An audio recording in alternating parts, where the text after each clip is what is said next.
कन्हैया जी हो आओ ना तो डूबल जाता नैया।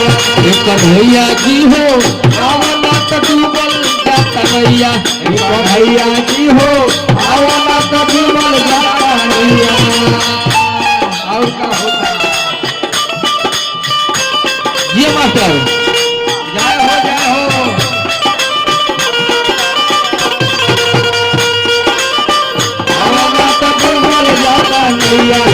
कन्हैया जी हो आओ ना तो डूबल जाता नैया। कन्हैया जी हो आओ ना तो डूबल जाता नैया। आवरी का होता बाप माई करे खेता। ध्यान दे वाली बात बता। बाप माई करे खेता खेती बनिहारी।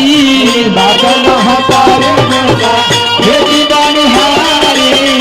बेटा बाप तोहिया सूते टंगरी पसारी। बेटा बाप तोहिया सूते टंगरी पसारी। एगो जमाना रहे कि माई बाबू के भगवान खानी पूजा कर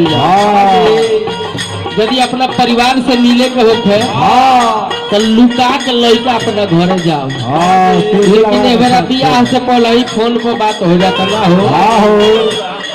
बाप माई करे खेता खेती बनिहारी।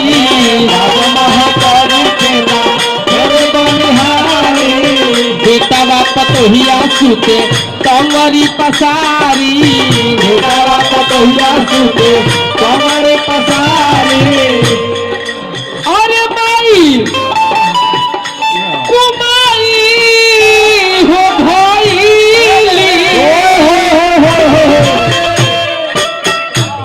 अरे बाबूजी कसैया ये कन्हैया जी।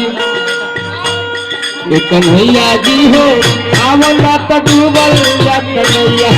कन्हैया जी हो आओ ना तो डूबल जाता नैया। कन्हैया जी हो आओ ना तो डूबल जाता नैया। कन्हैया जी हो आओ ना तो डूबल जाता नैया। कन्हैया जी हो आओ ना तो डूबल जाता नैया। कन्हैया जी हो आओ ना तो डूबल जाता नैया।